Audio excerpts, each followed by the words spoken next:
This podcast is brought to you by Feel Good Omega H+. The H is for you, the human, and the plus is to emphasize our goal of helping you achieve healthier and longer life. Feel Good Omega is our first product in the new human line. Why human line? Because dogs need healthy, happy, and mobile people to go out on adventures with. And if you don't have a dog in your life, you deserve to enjoy a healthy body and sharp mind too. I've been taking omega-3s for many years now, but if you are currently not taking them, it may be worth knowing that they are essential and the body cannot make them. Because of the impact of civilization on our food, it would be hard to come across someone who does not need omega-3s as a supplement. Omega-3s are essential to cell repair of the whole body and the organs. They support good memory, brain, and nerve function. They reduce inflammation throughout the body without side effects. Omega-3s help cell repair, skin healing, and prevent organ disease. They will also make your skin radiant, healthy, and hair shiny. Feel Good Omega is essential to maintain heart health, which is obviously very important. In addition, as every product in our lineup, we've meticulously searched for the best ingredients to ensure that the product is top quality, free of toxins and heavy metals, and is also gentle on the planet. Feel Good Omega H+ is free of GMO, dimethyl sulfate, and we use no methyl alcohol in the extraction process. It is also packaged in glass, which is super important for you and also for the planet. Don't miss out on feeling good. Check out Feel Good Omega H+ at feelgoodomega-h.com. Again, the website is feelgoodomega-h.com.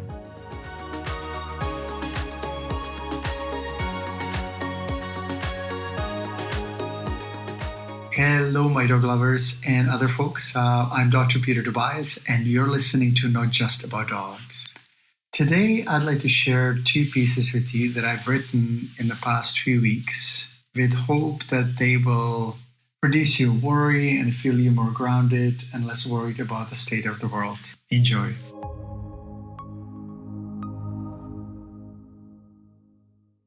A story of a lost friend. A bitter lesson I hope will not be repeated. I wrote this story of a lost friend just a few days before Pax, my dog, went missing in the Swiss Alps. And in the original version I wrote, "Don't worry, Pax is fine, healthy, happy, and full of beans, having a great summer fishing and running in the mountains." After Pax was lost, I wondered if my writing this sentence somehow triggered the quantum universe, resulting in Pax getting lost. Had I tempted a fate? Perhaps you also blame yourself for things you know aren't your fault, even though, to a degree, I believe that our thoughts create our reality. Who knows? In any case, the good news is that Pax is sleeping in a chair beside me right now, and he's happy and safe. But getting back to the story of a lost friend, I would like to go back to 1968. It was August 21st, 1968, and I awoke to the sound of rumbling tanks on our otherwise quiet street. As a 4-year-old, I remember looking down the street from our balcony and watching the strange khaki-colored growling monsters crawling from the East German border towards Prague to alter the course of history. These Russian troops invaded my country following orders from Moscow to squash any attempts to build a more democratic society. Russia had latched onto my country like a leech on its victim, determined to suck it dry, destroying the lives of millions. Those who complied and didn't protest the occupation could go about their lives almost the same as before, and if someone became an informer for the occupants, they gained even more privileges, access to better jobs, money, and the freedom to travel. People who opposed those in power were demoted, faced persecution, and sometimes went to prison. News were censored, and people who 20 years later became national heroes and leaders were labeled as criminals and enemies of the state. Their voices were silenced, and many had escaped to what was then the free world. My father was an idealist and spoke up against the Russian occupation. When he was punished and demoted from his job, there was still a window of opportunity to leave the country before the Iron Curtain fell. But my grandparents convinced my parents to stay. And it was a grave mistake, which made my parents to live the rest of their life in regret, never reaching their full potential. My father could still work as a veterinarian, but was demoted to the most difficult farm work, while his friend, who collaborated with the Russians, benefited by getting my father's job as a head veterinarian of the region. My dad lost a job and a friend. Fast forward to July 2021, a different time and place. The pandemic has divided nations. Some people have followed and agreed to the most common narrative, while others have been questioning if the measures introduced are sensible, and then there are some who believe in conspiracies. In reality, no one really knows what is going on. Yet, not unlike when the Russians took over my old country, people have now been divided into two groups: those who question and those who comply. Those who are compliant have been promised they can live their lives with certain privileges of access and freedom to travel the same way as before the pandemic, despite the fact that they're not 100% protected and appear to be spreading the virus in some cases. It is hard to see the destruction of livelihood and widespread mental health crisis. Many scientists, doctors, and other reputable people have tried to speak up, but often have been shamed and censored under the umbrella of spreading misinformation.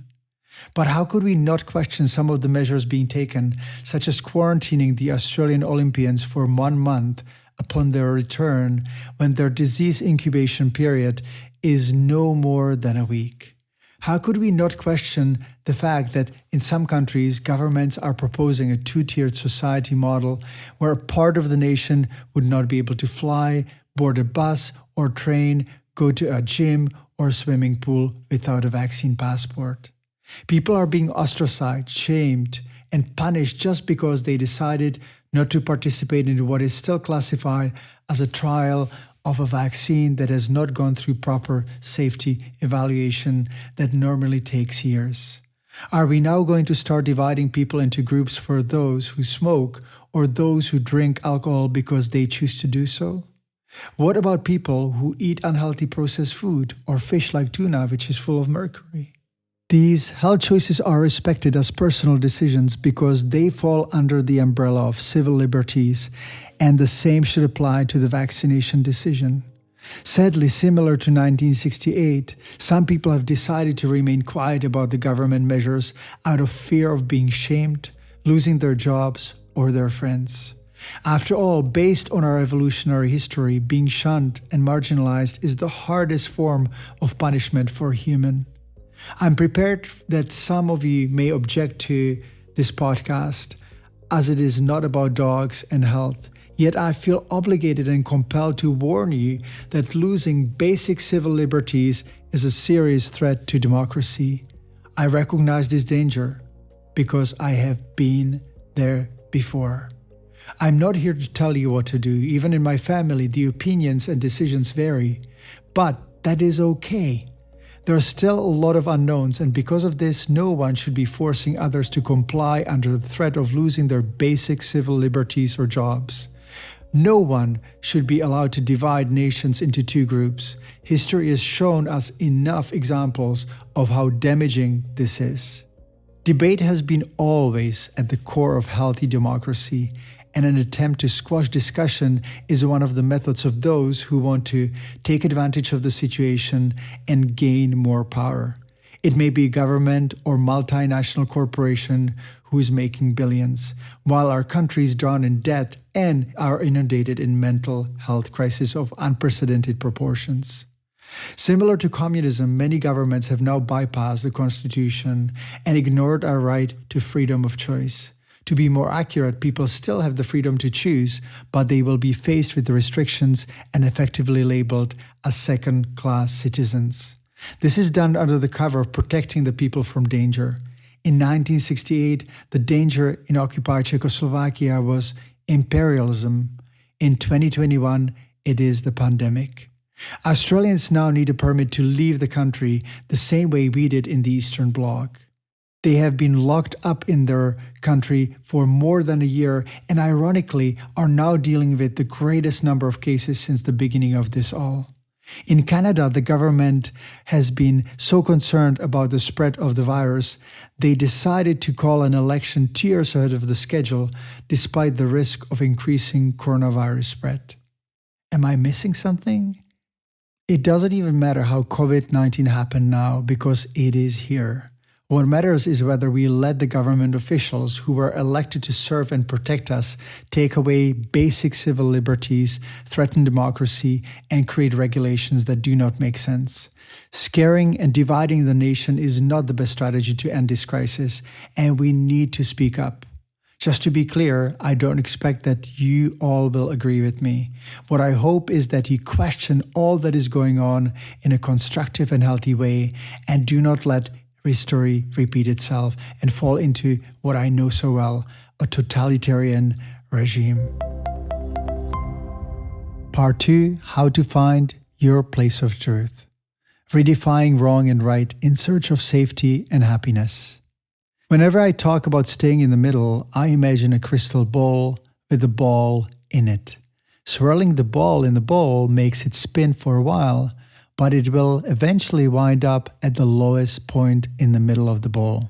No matter what we do, no matter what theory about the ball in the bowl someone makes up, it will always end up at one place, the place of truth.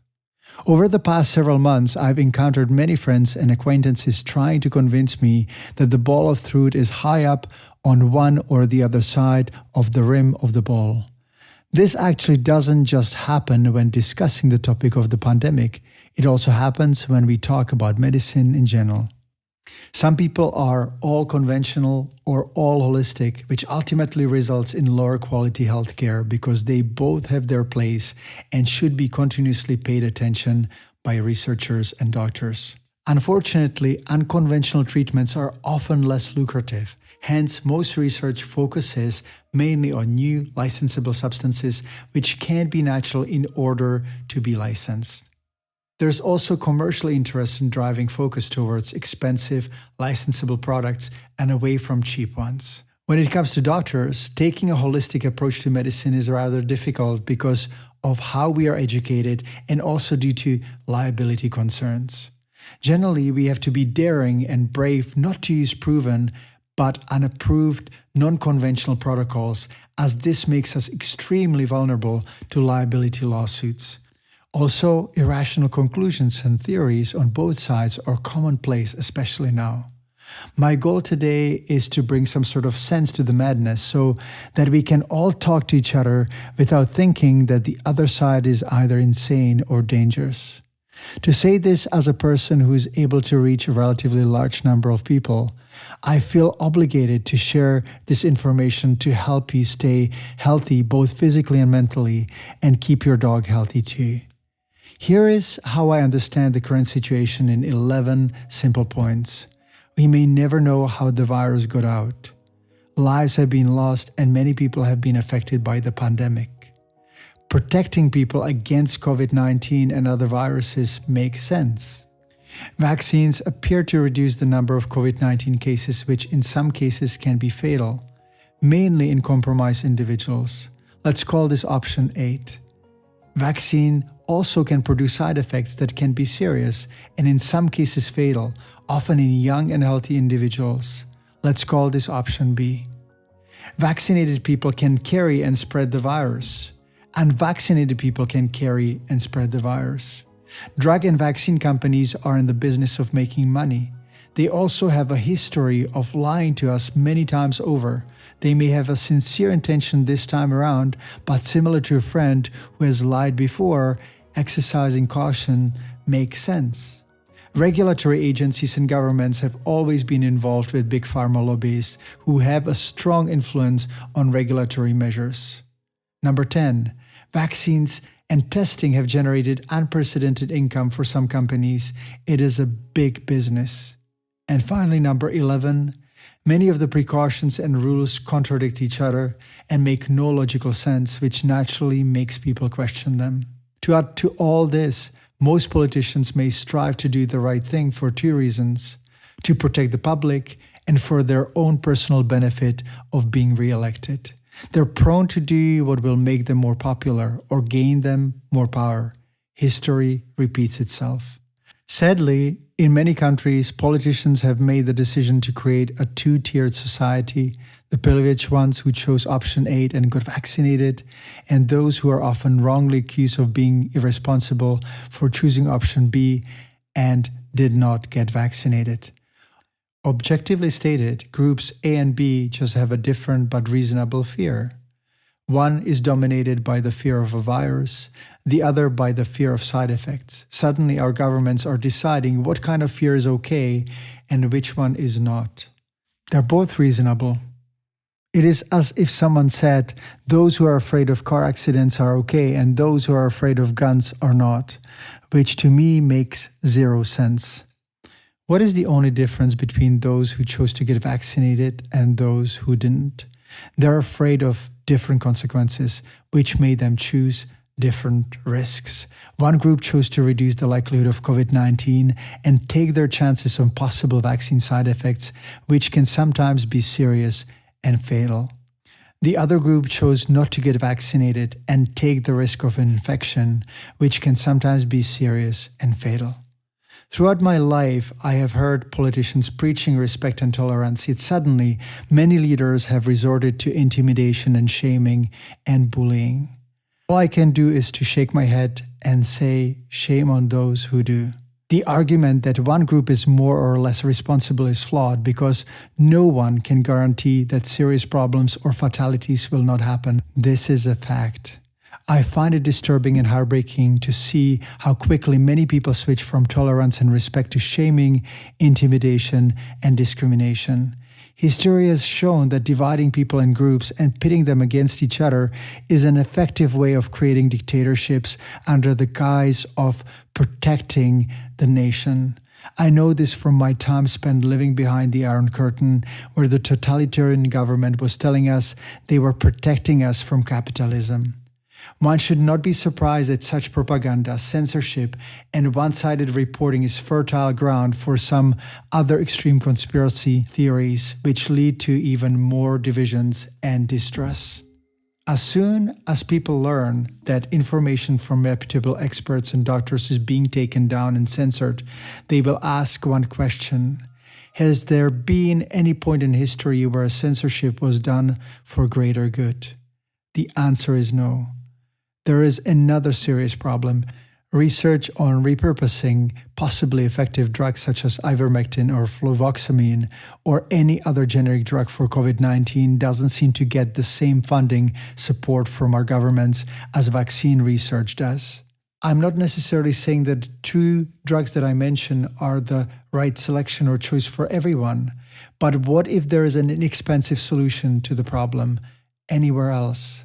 For example, stats show that homeless people are not as prone to get sick from COVID-19. Would this not deserve more attention? I have often felt very frustrated with the state of medical research and believe it should mainly be done by independent government bodies in order for it to be objective and fair.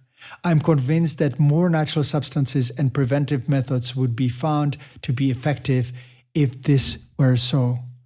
I remember reading an article somewhere written by the daughter of a man who was in the business of developing and licensing proprietary drugs. She touched on the topic of drug licensing and how drug companies alter the active compounds only slightly in order to be able to continue the license and prevent a substance from becoming cheap and generic. This is the saddest part of healthcare, and it is also showing that the purely free market model of medicine does not work. Now the question remains, what can you and I do?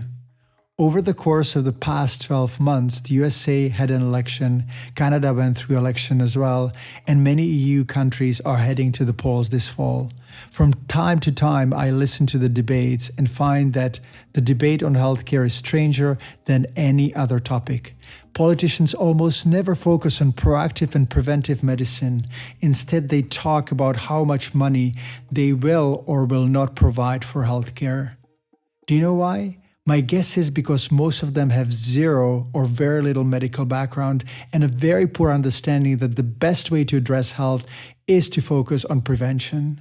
I wonder why their medical advisors do not seem to convince them otherwise. Could that be that some of them have links to the big pharma? I personally know of one veterinarian who has been working as an inspector at the veterinary college, a consultant at Agriculture Canada, and as a private consultant for Big Pharma. If this is not complete conflict of interest, what is? I am sure that he is not the only one. The current model of medicine could be also explained by using the following example. If we want to prevent people from drowning, the most logical way to do so is to teach them how to swim, where and when not to go in the water, and how to get out of the ocean's rip currents. In politics and government, we seem to skip all preventive measures and instead call for hiring more lifeguards to rescue those who are drowning and how much money we are going to spend for these lifeguards. Throwing more money at treating disease without teaching people how to prevent it is exactly the same thing. We must be able to treat disease, but more importantly, we need to teach people how to prevent it. This should be our priority. But back to making choices around COVID-19, I refuse to accept that our society is divided into two groups of citizens, those who are responsible and those who are irresponsible. We are only different in what risks we feel more comfortable with because these risks are real. I find it very disturbing to see that people are being shamed, ostracized, and their rights and freedoms denied. I lived under a totalitarian regime for 27 years and feel compelled to warn those of you who have not had the same experience about this dangerous and slippery slope. I hope that we all can manage to respect the choices others make and not fall for the politics of division. I also hope that you will be unafraid to speak your truth. Everyone deserves to live in a world where freedom of choice, empathy, and tolerance prevails. Thank you.